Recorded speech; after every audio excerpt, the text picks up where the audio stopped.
자, 이제 이번 강의는 이제 전자기하의 6번째 챕터 저항과 전류로 가봅시다. 자, 먼저 저항부터 한번 살펴봅시다.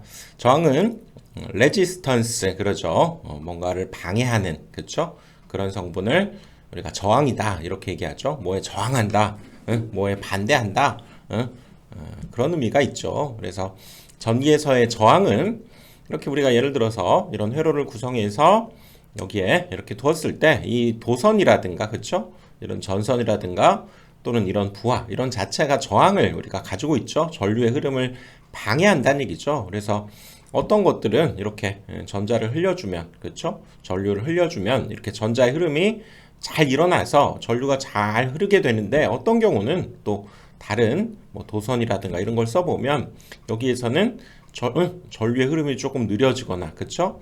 전류의 흐름을 방해하는 요소들이 있다, 그 얘기지, 그치?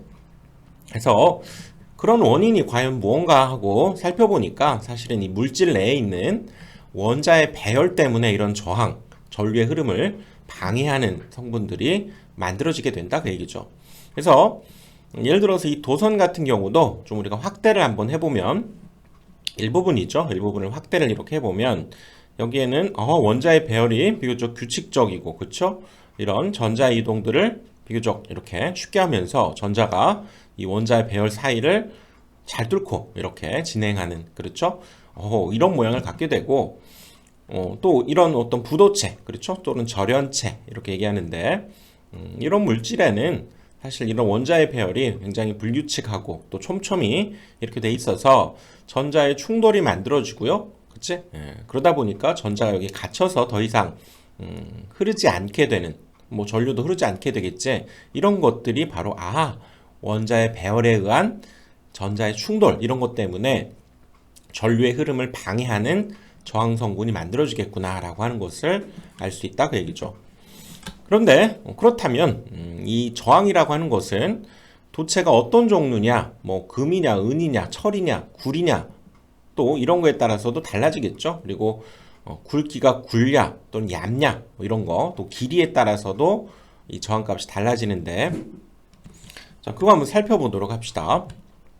그래서 뭐 은이라든가 이런 것들은 비교적 잘 이렇게 원자 배열이 이렇게 전자를 통과하기 좋은 그런 구조로 돼 있어서 전기를 굉장히 잘 통하죠. 철은 뭐 은보다는 좀 덜하겠지만 철도 역시 도체죠. 나름 이렇게 전자들을 잘 이동시켜서 잘 전류가 흐르게 됐죠. 구리는 상대적으로 철보다는 좀 싸고, 그렇지? 역시 원자의 배열이 잘 이렇게 돼 있네요. 그래서 보통 구리를 많이 쓰게 되죠. 구리를 많이 써서 하게 되는데 비교적 저항값이 적게 되겠다, 그 얘기죠.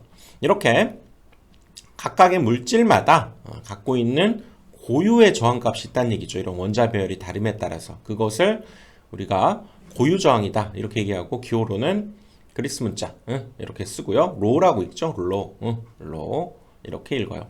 그래서 각각의 물질이 갖고 있는 고유의 저항값이 있겠구나. 그거에 따라서 물질의 종류, 도체의 종류에 따라서 저항값이 달라지겠구나 라고 하는 걸 알 수 있고, 또 길이에 따라서도 달라지겠죠.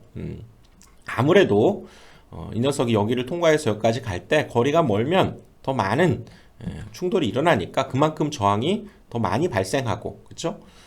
거리가 적으면 저항도 적게 발생하니까 이 길이를 L이라고 한다면 길면 더 저항이 많이 생기겠죠. 그러니까 적으면 적게 생기니까 뭡니까? 그걸 우리가 비례한다, 그러죠? 길면 커지고 작으면 작아지는 관계, 그렇죠? 그래서 저항은 이 길이에 비례할 것이다 라고 하는 것을 알 수 있고, 그 다음에 이 면적을 한번 늘려봤어요. 전선 아주 굉장히 굵은 것을 한번 써본 거지, 그치?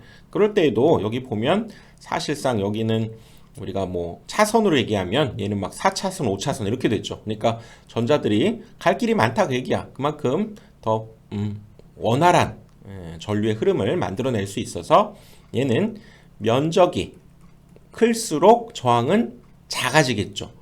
클수록 작아지네? 뭡니까? 바로 반비례죠, 반비례.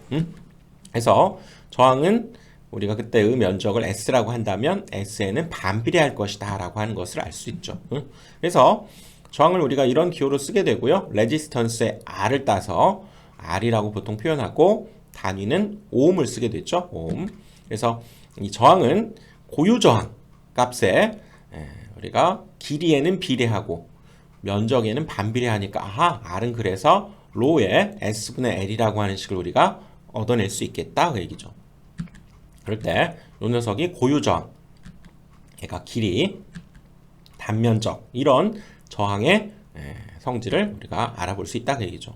그래서 이 고유 저항이라고 하는 걸 다시 한번 살펴보면 고유 저항 로라고 하고요. 어떤 물질이 1제곱미터의 단면적에 길이가 1m일 때 갖는 저항값을 고유 저항이라고 하는데 와 길이가 1m는 뭐 그럴 수 있는데요. 그치? 단면적 1제곱미터는 조금 비현실적이지. 그렇지? 그래서 자, 이 뭐 단위 자체는 우리가 1제곱미터는 1m 일단 얼마입니까? 얘는 10의 세제곱 밀리미터가 되죠. 그러니까 면적 제곱을 하니까 1제곱미터는 이거 역시 제곱을 하게 되니까 10의 6제곱에 제곱밀리미터 이렇게 됐죠. 그래서 보통 이 녀석을 스퀘어 이렇게 읽죠. 여기 제곱을 이용해서 많이 쓰는 우리가 굵기를 나타낼 때 나타내는 뭐 기호로 제곱밀리미터를 많이 쓰죠. 그치?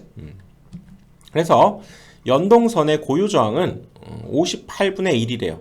자, 단위는 조금 이따 살펴보고 연동선은 좀 연한 동선이다 그 얘기죠. 주로 구리로만 이루어져 있는 동선, 그치? 연동선 고유 저항이 58분의 1. 그 다음에 경동선은 약간 좀 딱딱한 동선이다 그 얘기죠. 여기에는 주석을 좀 섞은 거지. 동에다가 주석 SN을 좀 구리에다가 섞은 거죠. 이 녀석은 55분의 1. 그래서 자, 이 녀석에 우리가 어떤 도체가 있을 때 이 길이 L에 바로 비례하고 단면적은 이거 잘라낸 거죠. 여기를 싹둑 이렇게 잘라낸 이 부분. 이 녀석에 반비례한다. 얘가 넓으면 넓을수록 저항값은 적어진다 그 얘기죠. 그래서 자 이제 우리가 이 고유 저항의 단위를 한번 생각해 봅시다. 단위를 생각하기 위해서 자, 이 녀석을 지금 변형한 거죠. 이 녀석에서 이 S분의 L이 이쪽으로 넘어가면서는 뭘로 넘어갑니까? L분의 S로 이렇게 넘어가면 되죠. 그래서 로는 R에 그렇죠? L분의 S 이렇게 되니까 자 R에 우리가 저항이 뭡니까? 저항의 단위가 ohm이죠. 그리고 지금 여기 S는 우리가 제곱미터 MKS 단위계에서 그렇죠? 얘는 미터 이렇게 됐죠. 그래서 사실상 얘네 둘이가 약분되면서 결국에는 우리가 5m, 5m 이렇게 주로 쓰게 된다 그 얘기지. 이렇게 돼 있는 것이, 그치? 그래서 5m 이렇게 주로 쓰게 된다는 거죠. 그런데 여기에서 사실상 요거 제곱미터가 좀 비현실적이라고 그랬죠. 우리가 전선 막 제곱미터 로 계산하지 않기 때문에 이 제곱미터 대신에 뭘 쓰면 된다고요?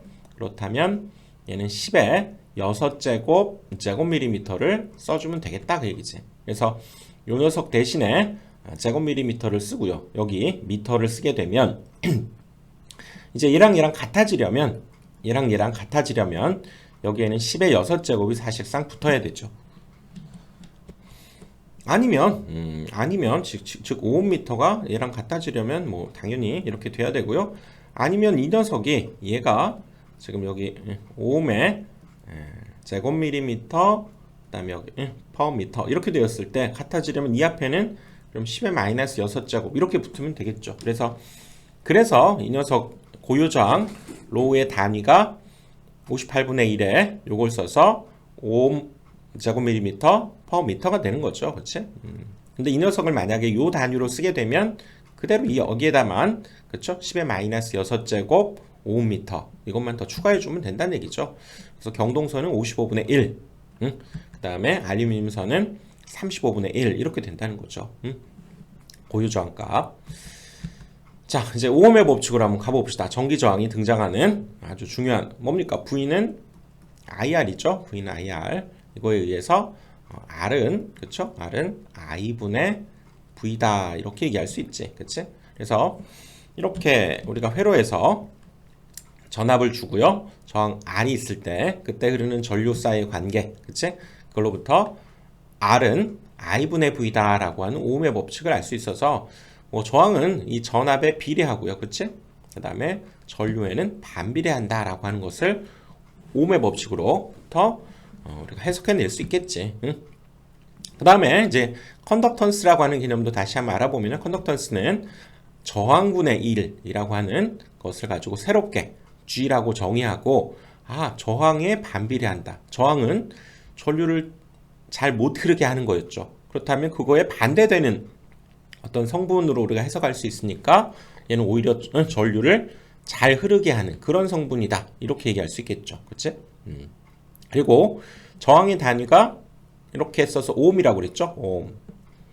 그럴 때 이 컨덕턴스는 어떻게 보면 저항으로부터 만들어낸 새로운 창조된 개념이기 때문에 이 녀석의 역수가 되는 거죠. 그래서 원칙적으로 뭐 5분의 1 이렇게도 얘기할 수 있는데 단위가 근데 이 녀석보다는 그렇죠? 얘를 뒤집어서 그렇죠? 이렇게 뒤집어서 사용하게 되고 단위로 이 녀석은 이 OHM도 역시 거꾸로 써서 MHO 써서 얘를 모라고 우리가 있겠다 그 얘기지. 또는 S 이렇게 쓰고요. 얘를 지멘스, 그치? 이건 뭐 독일의 다국적 전기 전자 회사죠, 그치? 그 회사 이름을 따서 지멘스 이렇게 읽기도 한다는 거죠. 전기를 잘 통하게 하는 정도. 그 다음에 도전율 우리가 또는 전도율이라고도 하고, 자, 그 녀석을 K라고 하는데, 오호, K는 로분의 1이네. 고유 저항분의 1을 또 역시 새로운 개념으로 도전율 또는 전도율이다. 이렇게 얘기하자는 거죠.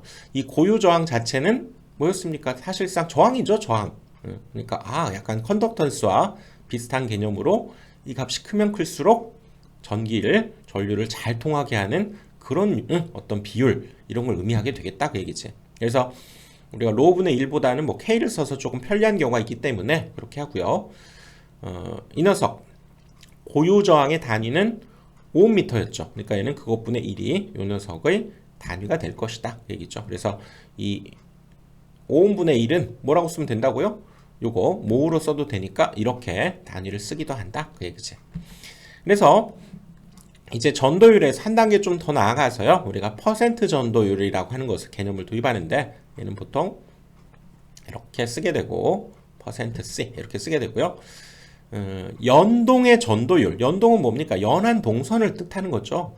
연동, 경동, 연동. 그 녀석의 전도율을 100이라고 우리가 정하고 나머지 것들을 비교해서 퍼센트로 표현한 값을 우리가 퍼센트 전도율이다. 연동을 100이라고 정하고 나머지 물질들을 우리가 비교해서 퍼센트로 정한 거다 그 얘기죠. 그렇게 되면 우리가 연동에 요거 고유 저항이 58분의 1이었죠. 그렇다면 다른 물질의 이 전도율을 알게 되면 그 다른 물질의 고유 저항 역시 연동의 전도율에다가 바로 그 퍼센트 C분의 100을 이것만 계산해 주면 그 물질의 고유 저항을 알 수 있게 된다 그 얘기죠. 자, 봅시다. 예를 들어 봅시다. 자, 연동선은 뭐라고요? 구리로만 이루어져 있는 선이라고 보시면 되고 얘는 퍼센트 전도율이 100이단 말이지. 그쵸? 그러니까 여기에서는 여기다 100을 집어넣으면 연동선은 고유 저항을 구할 수 있게 된다 그 얘기죠. 얘 대신에 지금 100을 집어넣은 거죠. 그러니까 우리가 알고 있는 58분의 1이 맞고요. 그 다음은 경동선. 경동선은 앞에도 한번 살펴봤지만 구리와 주석이 조금 약간 함유된 거죠. 그래서 얘는 약간 좀 딱딱한 그런 동선이다. 그래서 경동선 이렇게 얘기하고 바로 얘는 퍼센트 전도율이 95란 얘기죠. 그럼 여기에다가 95를 집어넣어서 계산해 보면 경동선의 고유 저항을 알 수 있다 그 얘기지. 그래서 95를 집어넣어서 이거 계산해 보니까 그래서 얘는 55분의 1이 나오고 그 다음에 알루미늄선 같은 경우에도 퍼센트 전도율 61%. 그러면 여기에 61을 집어넣으면 그 녀석의 고유 저항이 나온다 그 얘기죠. 그러니까 이 전도율 자체가 떨어진다는 것은 뭡니까? 아무래도 저항 성분이 더 늘어나게 된다. 전도율이 떨어진다는 것은 저항 성분이 늘어난다. 고유 저항이 늘어난다 그 얘기죠. 자, 분모가 클수록 더 작은 거야. 이쪽 방향으로 갈수록 고유 저항이 더 커진다 라고 하는 걸 알 수가 있죠. 그치? 퍼센트 전도율 이런 개념이고요. 자, 그럴 때 이제 우리가 저항이라고 하는 것이 사실 이제 두 가지 개념이 있죠. 조금 구조적인 관점에서 보면 저항이라고 하는 것은 고유 저항의 길이에는 비례하고 면적에는 반비례했죠. 그래서 로 S분의 1 이렇게도 표현하지만 회로적인 입장에서 보면 그쵸. 또 이 R이라고 하는 것이 아하, 전류분의 V. ohm의 법칙이지. 이렇게도 우리가 나타낼 수 있기 때문에 자, 이것으로부터 어떤 새로운 개념을 하나 만들어내보자 그 얘기죠. 그래서 어차피 RR 같으니까요. 얘네 둘이 같다라고 놓고 식을 한번 세워보자 그 얘기죠. 자, 얘네 둘이 같다라고 놓고 식을 한번 세워봤고요. 충분히 되지. 그리고 이거는 우리가 수학적으로 얘하고 자리 바꿔도 이 등식에는 변함이 없어요. 그래서 한번 바꿔봅시다. 이 L과 I를 서로 자리를 한번 바꿔도 전혀 상관이 없고, 또 얘네 둘은 같은 식이니까 양변을 변하는 값, 이 변수에 관해서 서로 미분을 해버리자 그 얘기죠. 그래서 이걸 S에 관해서 미분하고 이 녀석은 L에 관해서 미분해도 당연히 서로 같겠죠. 이렇게 되기 때문에 그때 이 녀석은 우리가 어떤 변화율 이렇게 나타내면서 소문자 I로 우리가 전류의 변화량을 I라고 나타내고요. 또 여기를 가만히 보니까 얘는 뭡니까? 전위 경도죠. 전위의 변화율, 거리에 따른 변화율. 오호, 그러니까 이 대신에 전개를 쓰면 되겠네. 그쵸? 오, 이 녀석 대신에 전개를 쓰면 되고, 이 녀석 대신에 이제 I라고 우리가 써서 한번 나타내 보니까 결국 여기 로도 이쪽으로 보내버립시다. 그러면 역수로, 그렇죠? 로분의 1로 넘어가게 되겠죠. 아, 이런 관계가 얻어지고, 또 로분의 1은 뭐였습니까? 우리가 도전율, 그렇죠? 전도율. 그래서 얘를 K라고도 쓸 수 있다고 그랬지? 그래서 얘를 K다 이렇게 써서 만들어낸 식, I는 K다 라고 하는 식을 이렇게, 이런 관계로부터 뭐 미분하고 해서 만들어냈네. 그래서 이 전류는 이 도전율에 역시 비례할 것이다 라고 하는 것도 알 수 있죠. 그래서 여기에서 만들어낸 식을 가져다가 딱 이렇게 써보니까 이게 뭐 상당히 중요하죠. 시험에 가끔 나오는데, 이런 형태의 식을 뭐라고 부르냐면 바로 ohm의 법칙의 미분형이다 이렇게 불러요. 왜 그러냐면 기억합시다. 이 녀석 2에는, 그쵸, 요거 전개, 요 녀석에는 전위 경도라고 하는 개념이 들어있어요. 이 속에는 dv, dl, 즉 L에 관해서 L을 미분했다라고 하는 개념이 들어있어서 전류는 어떻게 보면 전압과 얘가 사실은 뭐 저항 성분이 들어있죠. 그래서 ohm의 법칙의 얘를 미분형이다 이렇게 이름을 붙인다는 거지. 기억을 해둬야 돼. I는 K의 전개, 이렇게 표현한 것을 ohm의 법칙의 미분형이다. 시험에 가끔 나오니까요. 이것보다도 오히려 얘를 기억을 해야지. 그치? 결론. 자, 그 다음은 이제 저항에서의 온도 계수로 가봅니다. 온도 계수. 자, 저항이라고 하는 것이 온도가 올라가면 어떻게 되냐면, 일반적인 도체는 온도가 올라가게 되면 저항이 증가한다는 거예요. 우리가 여러분 백열전구 같은 것도 사실 우리가 저항을 눈으로 확인할 수는 없지만 이렇게 백열전구에서 필라멘트 이렇게 있는 거 봤죠? 처음에 여기에 전원을 집어넣어서 불이 밝아지면 열이 엄청나게 나죠. 굉장히 뜨겁지. 손으로 만지지 못할 만큼. 이렇게 어떤 물질이 온도가 증가하면 이 녀석도 역시 같이 저항이 증가한다는 거예요. 그러면서 더욱더 열을 우리가 많이 내고 전력을 소비하게 되는 그런 것들이 있다는 얘기지. 그치? 하지만 반도체 같은 경우는 오히려 온도가 상승하게 되면 저항은 감소하는 그런 성질이 있다. 그래서 뭐 네거티브 템퍼러처 코에피션트 뭐 이런 의미로서 NTC라고 하는 성질을 가지고 있다. 뭐 이렇게도 얘기하는데 참고로 알아두시고요. 일반적으로 도체는 온도가 상승하게 되면 저항이 증가하는구나. 그렇다면 자, 그래서 이제 그런 것 때문에 온도 계수라고 하는 개념이 도입이 되는데요. 자, 온도 계수 한번 살펴봅시다. 자, 온도 계수는 뭐냐? 1도씨가 그럼 상승할 때 원래의 저항값에 대한 저항의 증가된 저항의 비율을 우리가 온도 계수다 이렇게 얘기하겠다는 거죠. 원래 저항값이 있을 때 1도씨 상승할 때 도대체 저항이 얼마만큼 증가했느냐를 나타내는 비율, 이것을 온도 계수다 이렇게 얘기하고, 그 녀석을 자 알파다 이렇게 한번 써봅시다. 알파다. 그러니까 우리가 원래의 저항을 자 R0라고 한번 해봅시다. 처음의 저항, 그리고 나중에 얼마만큼 온도가 올라갔을 때의 저항을 RT라고 해봅시다. 그러면 그 저항의 증가된 양은 어떻게 합니까? 나중에 저항값에서 원래의 저항값을 뺀 이 녀석이 바로 증가된 저항이고, 자 1도씨 상승할 때의 비율이니까, 즉 이 상승된 그러면 뭡니까? 온도로 나눠줘야 되겠죠. 온도를 T라고 하면 상승된 온도지, 변화된 온도, 이렇게 정의한 것으로 우리가 온도 계수를 정의한다 그 얘기지.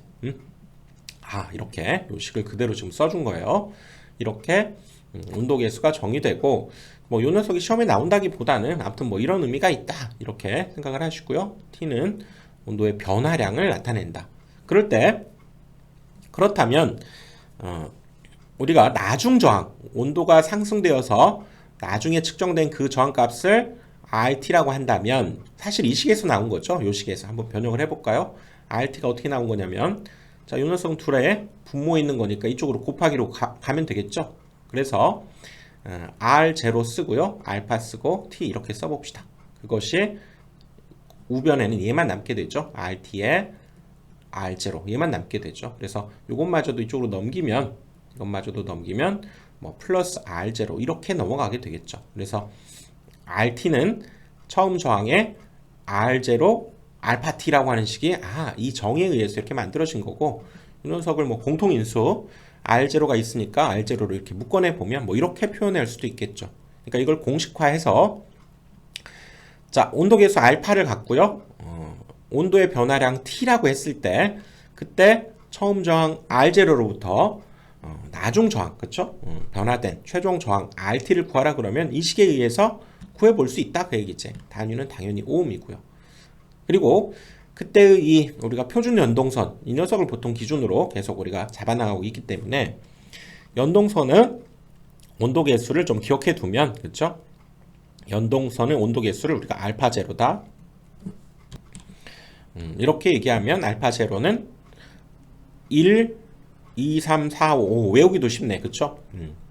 1, 2, 3, 4, 5 하고 여기 소수점만 하나 찍어준 이 값이 연동선은 온도계수가 된다 그 얘기라고요. 그래서 자 얘를 한번 들어볼까요? 자 지우고 한번 얘를 한번 지우고 얘를 한번 들어봅시다. 자 만약에 10도씨가 상승했을 때 10도씨가 상승했는데 어떤 저항이 15ohm에서 만약에 15ohm이 되었을 때 그때의 온도계수를 한번 구해봐라. 그러면 자 어떻게 한다고요? 자 온도계수는 1도씨에서의 그쵸 증가된 양의 비율 원래 저항이 그러니까 원래 저항이 얼마입니까? 여기에 의하면 원래 저항은 10이 되는 거죠.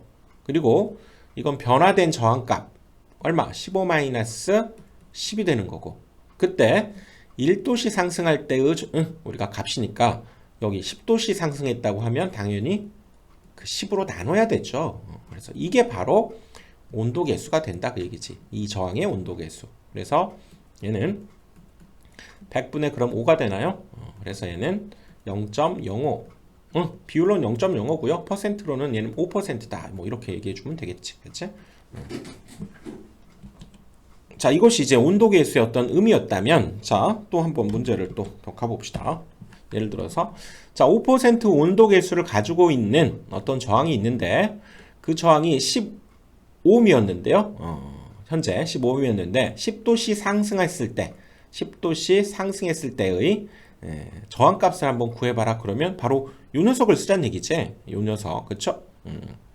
RT는 저항은 원래 저항값에다가 1 플러스 알파 T를 하면 되겠다 그 얘기지. 자 갑니다. 여기에서 우리가 구할 RT는 그때의 저항값은 R0 처음 저항값이 15ohm이었죠. 거기에 1 플러스 자 온도계수가 5% 이거는 이제 비율로는 100분의 5라고 세줘야죠. 100분의 5 곱하기 얼마? 10도씨 상승했다고 그랬죠. 이거는 변화된 양을 그대로 알려준 거니까 T 대신에 10을 그대로 적어주면 얘가 2분의 1이 되고요. 이 녀석 2분의 3이네. 그래서 10 곱하기 2분의 3이 되니까 그래서 15ohm이 된다. 이렇게 우리가 이 온도계수를 이용해서 저항의 변화된 저항값을 이렇게도 구할 수 있다 그 얘기죠. 그래서 이번에는 이제 합성 온도계수로 가보는데요. 오히려 이제 온도계수에서는 요 녀석 문제가 잘 나오죠. 더 상대적으로 잘 나오지. 자 예를 들어 봅시다. 어떤 저항 R1과 R2가 이렇게 직렬 연결돼 있어요. 이 녀석의 합성 저항은 뭐 하나로 이렇게 우리가 표현해 주면 되겠죠. 하나로 표현해서 R1 플러스 R2 직렬이니까 이렇게 되죠. 그런데 이 녀석 저항이 좀 다른 거야. 그래서 이 녀석의 온도계수를 알파1, 이 녀석의 온도계수를 알파2. 물질이 좀 다른가 보지. 그렇다고 했을 때, 그러면 새로운 이 합성 저항의 온도계수 알파, 이 녀석을 이런 녀석으로부터 한번 얘를 이끌어내보자. 이 알파 합성 온도계수를 한번 이끌어내보자. 지금 그 얘기라고요. 자, 그렇다면 자, 우리가 지금 온도계수니까 이 녀석이 이대로 그 상태에서 자, T도씨 한번 상승했다고 한번 가정해 봅시다. 그러면 자, 이 저항은 어떻게 된다고요? 각각의 저항은 얘는 바로 R1의 1 플러스 그렇죠. 이 녀석의 온도계수가 알파1이니까 알파1T 이렇게 얘가 저항이 변해 있겠고 그쵸. 얘도 어떻게 됩니까? 그러면 R2의 1 플러스 그쵸. 알파-T 이 녀석이 바로 이 저항이 새로운 저항이 돼 있겠지. 그렇다면 우리가 얘를 알기 위해서 얘도 마찬가지. 그러면 이 합성 저항에서도 이 합성 저항의 온도계수를 알파라고 가정했기 때문에 이 녀석도 T도시 상승하게 되면 어떻게 될까요? 얘도 그렇죠. R1, R2의 합에 역시 1 플러스 알파-T 이렇게 될 거라는 거지. 그럼 이제 우리는 뭘 이용하면 되니까 바로 이 상황에서도 어차피 이 둘은 직렬 연결로 돼 있기 때문에 이 두 저항의 합이 뭐 이 저항값 얘랑 같다 이렇게 식을 세우면 되겠네. 그쵸? 한번 세워봅시다. 자, 과정을 한번 이해를 해보는 거예요. 그치? 자, 그래서 요 녀석이 바로 요 녀석과 요 녀석의 합이 될 것이다. 그래서 요 녀석과 그쵸? 요 녀석의 합이 될 것이다. 이렇게 한번 식을 세워보자는 거죠. 자, 이 과정을 한번 쭉 그냥 생각을 해보자는 거예요. 응? 그래서 자, 이제 계산이니까 자, 이 결과만 가져다 놓고 한번 전개를 해봅시다. 자, 여기에서 이렇게 우리가 분배를 해주면 되죠. 이렇게 각각 분배를 해서 전개를 한번 해보면 R1에 그쵸? R1 알파-T 그 다음에 얘 곱하면 R2에 R2 알파-T 이렇게 되고요. 자, 오른쪽도 R1에 그쵸? 알파1 알파1T 이렇게 각각을 지금 분배해서 적어준 거고 마찬가지 이 녀석도 R2에 그쵸? 알파2 R2T 이렇게 각각을 전개해 준 거밖에 없어. 그래서 좌변은 좌변끼리 우변은 우변 똑같은 거 이렇게 없애버릴 수가 있네요. 그렇죠? 자, 이 상태에서 또 오호 T도 의미가 없네. 양변을 T로 나눠버리면 또 역시 T도 이렇게 다 약분이 돼서 얘는 사라져 버리죠. 남는 것은 이제 R1 알파, R2 알파만 남으니까 이 녀석을 오호 알파로 이렇게 묶어내 봤어요. 그렇지? 알파로 묶어내고 오른쪽도 요건 묶어낼 게 없네. 그래서 그대로 한번 써봅시다. 알파1 R1, 알파2 R2 이렇게 써서 오호 정리를 해보니까 그쵸? 여기에서는 최종적으로 이 알파 값을 얻어낼 수 있게 되네. 얘로 이제 뭐 해주면 됩니까? 얘가 이 녀석의 분모로 내려가 주기만 하면 되죠. 그치? 아, 그래서 이 합성 온도계수 알파, 우리가 알고 싶었던 이 알파가 결국 어떤 값이 나오느냐? 이 녀석이 쪽, 요거의 분모로 이렇게 내려간 거죠. 그치? 그래서 R1 플러스 R2분의 R1 알파1, R2 알파2라고 하는 요 식이 얻어지고 요 식이 상대적으로 최종적으로 시험에 잘 나오는 공식이 되니까 외워야죠.